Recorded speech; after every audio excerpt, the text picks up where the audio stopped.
What a week, what 10 days it's been. I am going to talk here about the latest developments with Ukraine because I think it's quite pivotal and I think the war is now potentially a turning point. But I say this cautiously because the risk, of course, is that there would be complacency. Um, but in 1 week, we have seen the death of the world's longest serving monarch, the ascension of a new king, a new head of state in this country, and the Russian president threatening nuclear war. I mean, it's quite astonishing. I should say Putin hasn't outright said directly, "I will I will drop nuclear bombs on Britain," but his propaganda outlets certainly have. Um, so where to start with this? There's kind of a combination of good and bad going on at once because last night, or I think actually it was the night before, no, last night, um, there was very positive news that the five British nationals held by the so-called Donetsk People's Republic were freed. I think this is wonderful for the families from a very human point of view. Leave aside the politics of it for a second. Some will say, well, we don't negotiate with terrorists, and will this only encourage the separatists to take more and so on? But purely from a human point of view, these men have been held in pretty degrading conditions with a death sentence hanging over them, and they've been freed. Now, it appears that the Saudi Crown Prince was involved in this. Just reading from the newspaper, it says it's believed that Crown Prince of Saudi Arabia Mohammed bin Salman was involved in helping to free them. Last night, the Saudi Arabian Foreign Ministry said that 10 foreign prisoners had been released, two Americans, five Britons, a Croatian, a Moroccan, and a Swedish national, and the plane carrying them had landed in the kingdom. Eden Aslan might be the most high profile. Contrary to Russia's claims, he'd actually been in the country already before the invasion, and I understand he's of Ukrainian descent. But um, it's great news for those families because it must have been agonizing with their sons and husbands and fathers, not knowing what would happen. So it's wonderful. Um, Also, the Ukrainian advances are wonderful. But I think it's kind of a mixed thing because I think it will be good for Ukrainian morale, certainly, and they've been very impressive advances.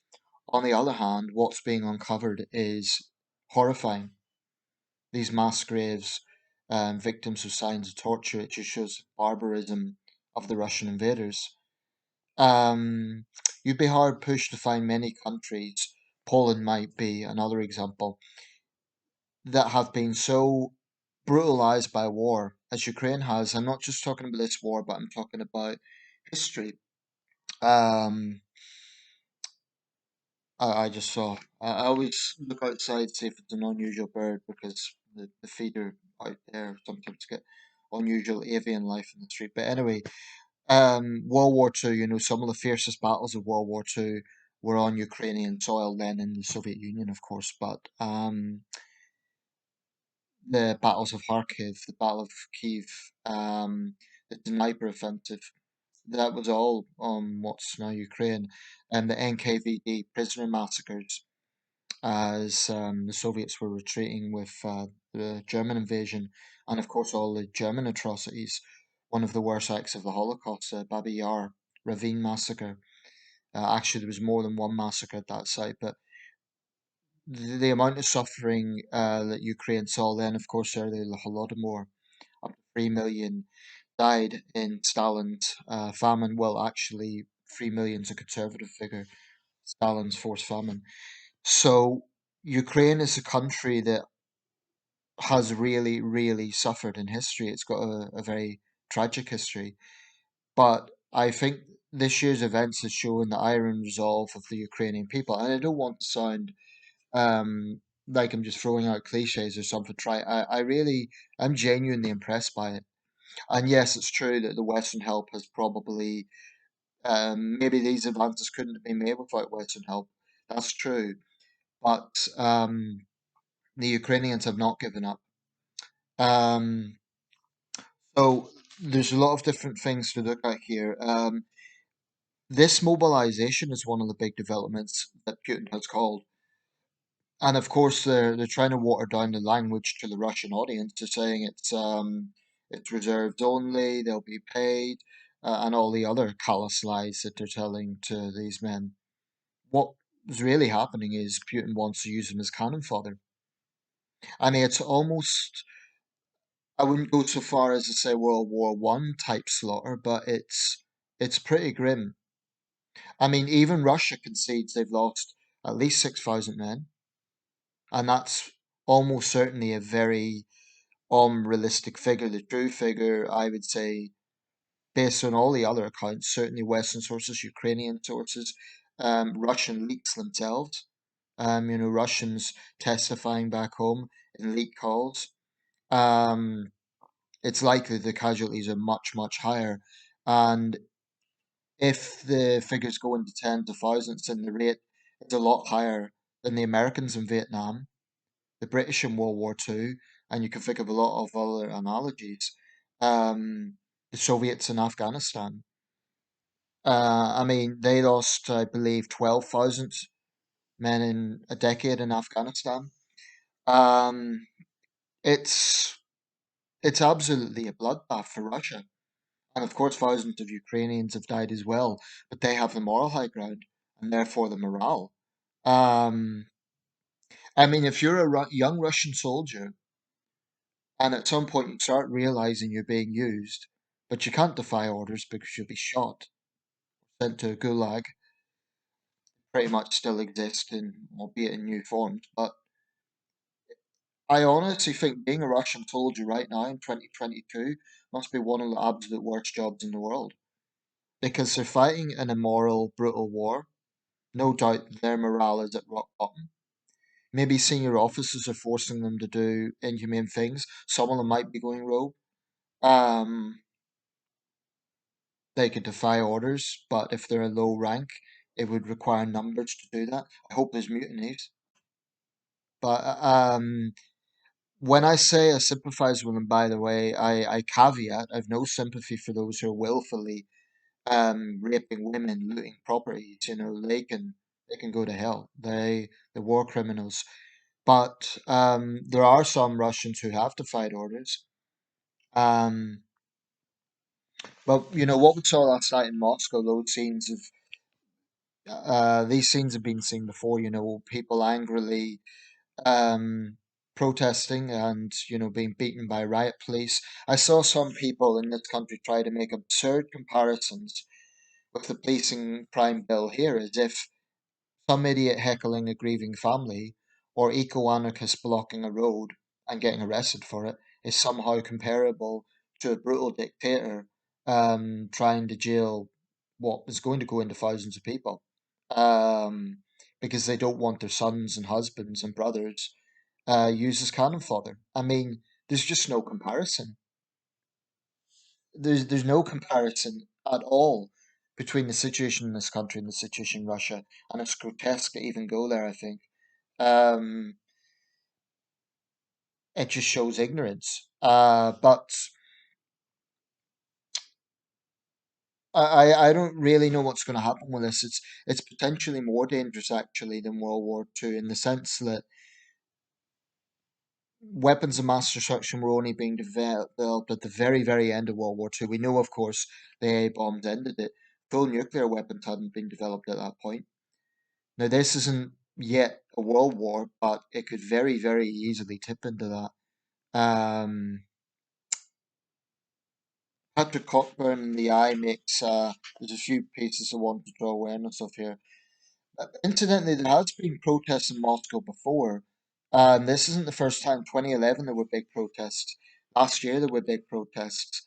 Um, we should be careful about reading too much into that because Muscovites are probably more informed actually than the rest of the country, probably more liberal than the rest of the country. But I think when we start seeing protests in places like remote cities like Tomsk, Barnaul, Vladivostok, when we start seeing protests in those cities and even in small towns, then Putin's time will definitely be numbered.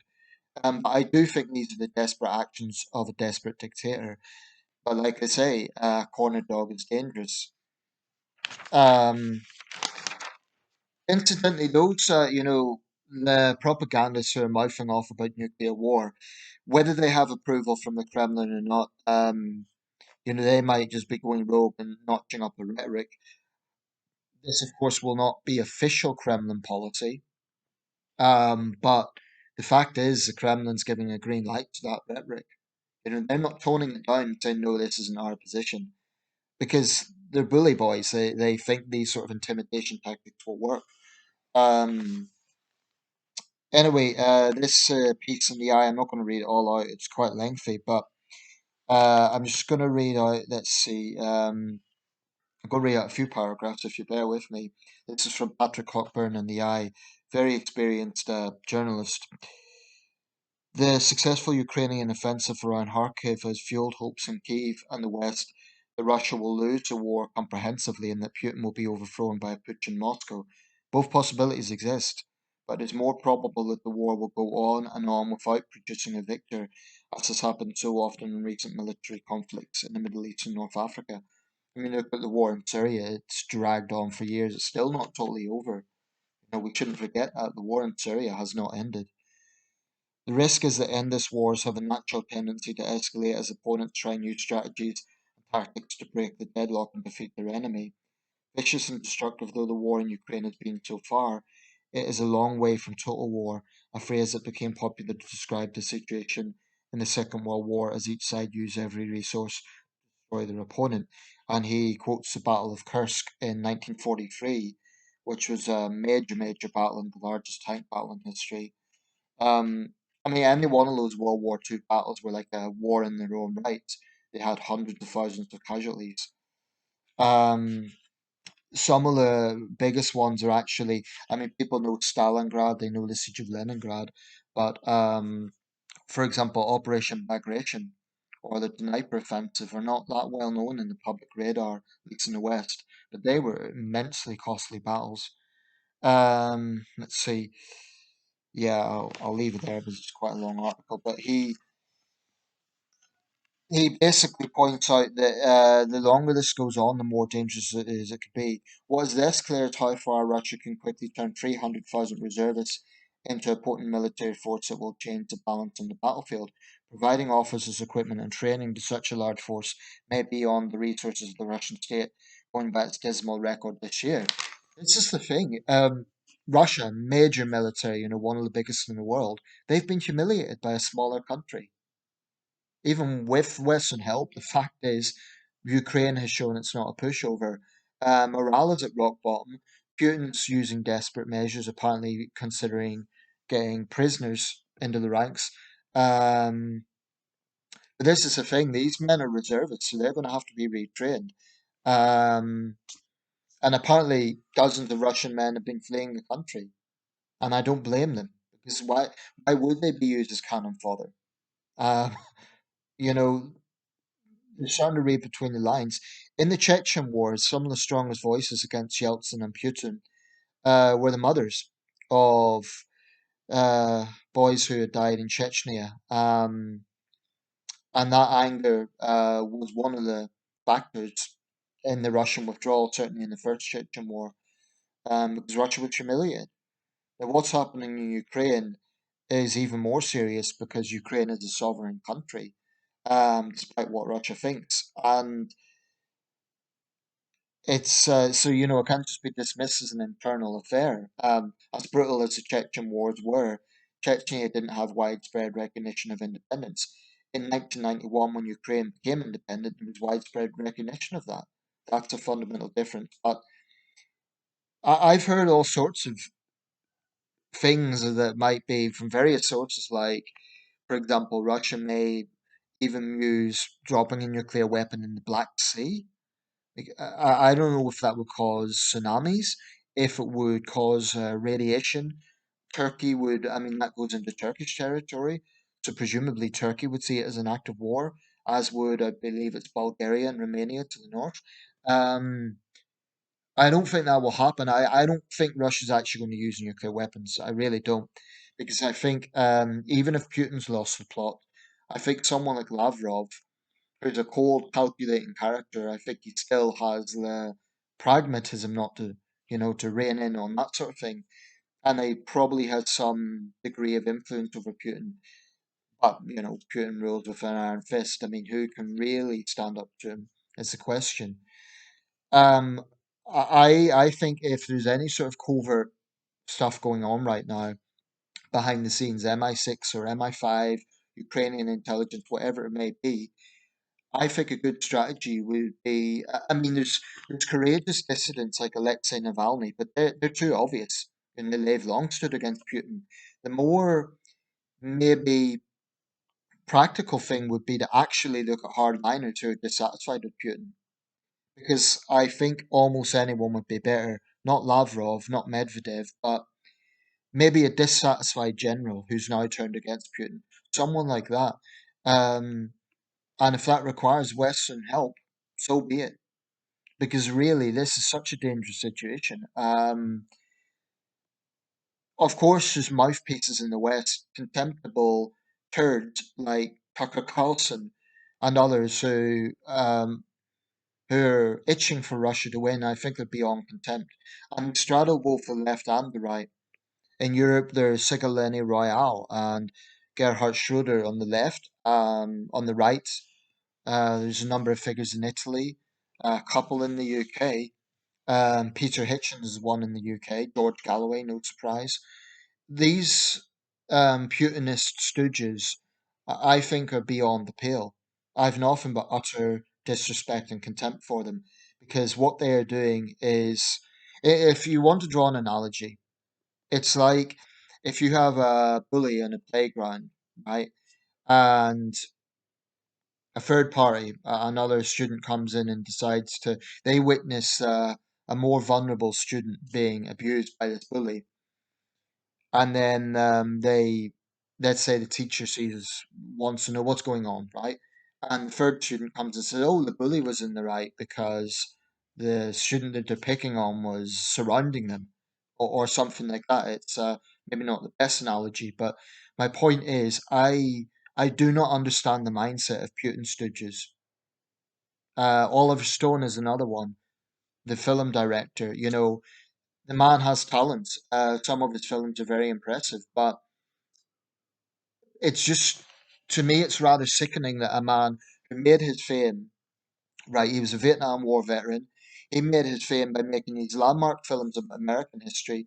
Some of them were quite influential, um, even to the point of policy, because, for example, JFK had some influence in opening up, well, not opening up, but having a debate about opening up archives, all that sort of thing. Um, So I don't understand how an intelligent man like Oliver Stone can allow himself to be such a youthful idiot. I mean, when he done those ghastly Putin interviews, he looked starstruck. He looked like a little boy who'd met a celebrity. It was pathetic. Um, then you get people like Tulsi Gabbard. I'm sorry, but I'm not going to let any of these people off the hook. She isn't outright supporting Putin, but she's dangerously on the fence, and she certainly won't condemn him. And she masquerades as this pacifist, and she liked to make a lot of her military service. Tulsi Gabbard is a woman who has consistently, in my opinion, kowtowed to dictators, to put it bluntly. I mean, what she done in going to Assad, I think, was reprehensible. That wasn't an act of diplomacy. I think she endorsed the view that, oh, Assad's just an embattled president fighting for his country, which of course is part of Russia's industrial skill lies. There's others, Kim Iverson of the Hill, and any journalist who's worked for RT. As far as I'm concerned, yeah, some of them quit during the invasion. It was a bit too late after years of spouting off Russian propaganda.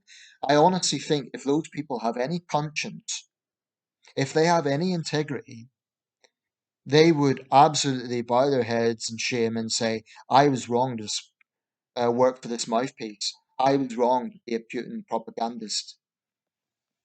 So I find it very hard to respect anyone who panders to Putinism and pushes these conspiracy theories that are baseless, utterly baseless. I mean, one of the lines coming from the Kremlin, there's produced no evidence for this, is that Western officials have threatened nuclear war. There's absolutely no evidence for that. And why would they? What would be the strategic advantage of that? It's Russia that began the war. I suppose you could say it would be like a World War II type situation where a nuclear device would end it, except that it wouldn't because Russia is a nuclear state. So that any notion that that would be, I mean, I'm not saying anyone suggested that, but um, I'm just going to read out another little piece and I'll round this up soon. But these are pivotal events. And I think it's good morale for the Ukrainians, but they shouldn't be complacent. There's still a lot of Ukrainian territory in Russian hands, and these separatists are thugs. I mean, they're almost worse than the Russians themselves. They call the Ukrainians Nazis. Some of their behaviour is absolutely reprehensible. One word, by the way, about Saudi intervention.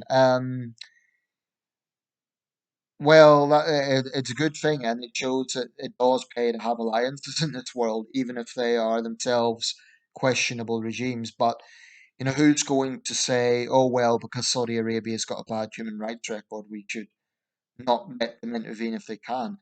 There are major powers now. China and India. This was actually, yeah, I wanted to quote this bit because it's quite interesting if I could find it. Bear with me a second. Yeah, I mean, China and India are, yeah, China and India, the only two major powers that have shown anything like support for Putin's invasion, are now quite publicly getting cold feet. India's Prime Minister Narendra Modi told the Russian president today's era is not an era of war, and I have spoken to you on the phone about this. In a meeting with Xi Jinping, Putin acknowledged Beijing's questions and concern over the war. Meanwhile, Russia's economy is suffering irreparable damage. It may well be that Beijing doesn't want to kind of get secondary sanctions. Um, that's by Michael Day, by the way. In both cases, I think India is more. It bothers me more because India is supposed to be a democracy. This kind of stance that India has taken of basically neutrality, I think it's very misjudged. I think they're making a very big mistake because India really has the opportunity to show it's a great nation, show that they are indeed the world's biggest democracy by not basically appeasing, sitting on the fence when a brutal tyranny is invading a smaller country. What sort of message is India, as a major power, sending out by sort of sitting on the fence over this? It's ridiculous. And the next time India has problems, if they suffer a major terrorist attack or there's some sort of violation of their territory and they want Western help, I think they should be reminded of their position on this. So, in terms of China, I mean, it's not at all surprising that they would publicly back Russia. But I think behind the scenes, China's probably concerned and impatient. I think they know Putin is being humiliated. And I think, I mean, apparently Beijing has now toned down some of its rhetoric on Taiwan, which is interesting. The Americans under Joe Biden, the Republicans snipe away about Sleepy Joe. I don't agree with that, actually. I think in some areas Biden's been quite decisive. He's vowed that the United States will defend Taiwan. Interestingly, Beijing has toned down the rhetoric. Um, let's see, I'm just going to wrap this up soon. It's 4 minutes now. I'll just finish with this. This report's by Richard Vaughan. The UN General Assembly, of course, it was postponed, but it's going ahead now. Vladimir Putin's threat to use nuclear weapons is a desperate attempt to justify his catastrophic failures, Liz Truss warned the UN last night. UK diplomats said they were taking his remarks, delivered via Russian state TV, very seriously, but insisted they would not engage in a war of words with the man who was shaking during his televised appearance. Again, Putin's health has been called into question. The Prime Minister accused the Russian leader of making bogus claims and saber rattling after he delivered an address insisting he would not rule out using nuclear arms. His comments forced mistrust into a hasty rewrite of her first major international speech. the UN General Assembly in New York. She said Russia was using barbarous weapons to kill and maim people, adding that rape was being used as an instrument of war. I'm pleased Truss isn't mincing her words on this. For too long, British official statements have kind of been watered down. I think when it comes to Russia, I think we need to be plain speaking. I think we need to call out the Russians for what they're doing plainly, bluntly. Um, but where does all of this go? Only time will tell. Will there be enough dissent in Russia to turn things around? Hard to say because we can look at those images in Moscow and say, well, yeah, people are bravely defying Putin. Excuse me, but Russia's a country of 144 million. A few thousand people in Moscow probably doesn't accurately show the picture. There'll still be millions more who continue to be brainwashed. You know, Putin has an iron grip on state television. So I honestly think the only way this will end is if Putin dies of natural causes, if there's some sort of internal coup in Russia, or if the Ukrainians continue pushing ahead. But or maybe if there's mutinies in the Russian forces, because there's absolutely no way Putin's just going to accept it. He'll keep pushing, and this will become a war of attrition. But it's possible. It is possible that if I were the Ukrainians, I'd seriously consider actually using maybe captured Russian troops to their advantage. What I mean is, I'm not talking about degrading them, not lowering themselves to Russian levels, but what they could do is maybe get dissatisfied Russian officers and troops and actually encourage mutiny. That sort of sabotage within the Russian ranks might be an effective strategy in return for perhaps immunity depending on their level. I'm not talking about war criminals escaping justice, but if you have people, for example, who are not directly involved in atrocities, the Ukrainians can maybe do some sort of deal with them. Okay, we've captured you, but we'll release you. You'll go back to your family in exchange for helping engineer this mutiny. Of course, maybe that's naive of me because any collaboration with the Ukrainians will probably be shot for treason or sent to prison. But I do think it would be a clever strategy to, really exploit dissatisfied Russians. I think that would be a clever strategy. Certainly, yeah, it's something that should be considered. Right, I'm going to round this up. But I do think it's a very critical point in the war. Yes, it's good news.